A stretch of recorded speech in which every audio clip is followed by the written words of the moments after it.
اللہ من الشیطان الرجیم بسم اللہ الرحمن الرحیم سورۃ النساء 4 آیت نمبر 29 سے 30۔ یا ایھا الذین آمنوا، اے وہ لوگو جو ایمان لائے ہو، لا تأکلوا اموالکم، ہرگز مت کھاؤ تم اپنے مال، بینکم آپس میں، بالباطل، باطل طریقے سے، ناحق۔ تو کون سے یہ باطل طریقے ہیں؟ اس میں چوری اور ڈاکہ یا کسی کو فراڈ سے چیٹ کر کے، یہ سب باطل طریقے ہیں۔ ایک دوسرے کا مال اللہ پاک نے فرمایا اے لوگوں جو ایمان لائے ہو، مت کھاؤ باطل طریقے سے، ناحق طریقے سے۔ الا ان تکون تجارتا عن تراض منکم، مگر یہ کہ ہو تجارت باہمی رضامندی سے۔ یہ جو لین دین ہے آپس کا، تجارت ہے، اس میں آپ چاہے مال کے بدلے چیز دے رہے ہیں یا سروس کے بدلے آپ ان سے مال لے رہے ہیں، تو یہ باہمی رضامندی سے ہے جو تجارت۔ تو اس کے سوا ایک دوسرے کا مال ناحق باطل طریقے سے مت کھاؤ۔ ولا تقتلوا انفسکم، اور مت قتل کرو اپنے نفسوں کو۔ کیا مطلب؟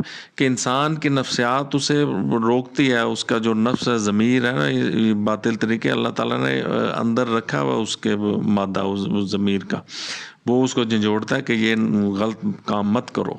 لیکن کیا انسان اس کو، ضمیر کو دبا کر وہ ناحق یا اس باطل کی طرف جاتا ہے انسان، تو وہ اپنے نفس کو قتل کرنا ہے، ٹھیک ہے، تو یعنی اپنے ضمیر کو مردہ کر دینا، اپنے اس کو۔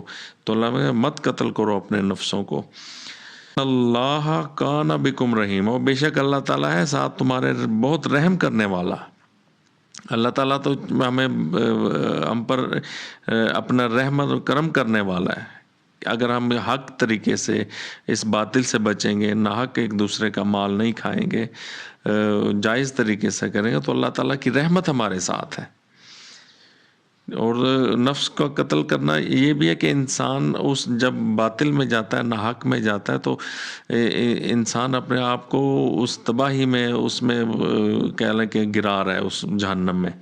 وہ آگے اللہ نے بتایا وَمَن يَفْعَلْ ذَلِكَ، اور جو کوئی کرے گا یہ کام، یعنی ناحق مال کھائے گا ایک دوسرے سے، ذَلِكَ عُدْوَانًا وَظُلْمًا، ظلم، زیادتی اور ظلم کے ساتھ جو کوئی یہ کام کرے گا، فَسَوْفَ نُصْلِيهِ نَارًا، تو ان قریب ہم اسے داخل کریں گے آگ میں۔ یہ قیامت کی نہیں بات ہو، یہ دنیا میں ہی۔ اگر آپ ناحق کسی کا مال کھا رہے ہیں تو آپ تیار رہیں اس آگ میں جانے کے لیے۔ تو اللہ تعالیٰ کے پاس بہت سارے طریقے ہیں، وہ اللہ تعالیٰ نکلوا دیتا ہے وہ مال ناحق، اور آگ میں، اس میں تکلیف میں اللہ تعالیٰ پھر رکھتا ہے۔ تو یہ دنیا میں بھی اللہ تعالیٰ دے گا، آخرت میں تو ہے ہی ہے وہ اس کا انجام۔ وَكَانَ ذَلِكَ عَلَى اللَّهِ يَسِيرًا، اور ہے یہ اللہ پر بہت آسان، کوئی مشکل نہیں ہے۔ ایک اللہ تعالیٰ ایک نرو آپ کی دبا دے نا، اس تکلیف سے آپ انسان سوچے کیا اس پہ بیتتی ہے۔ اللہ تعالیٰ ہمیں ان آیات پر عمل کرنے کی توفیق دے، اور اس ناحق اور طریقے سے مال کھانا، اور اس سے ہمیں اللہ تعالیٰ محفوظ فرمائے۔ آمین۔ صدق اللہ العظیم۔ جزاک اللہ خیر۔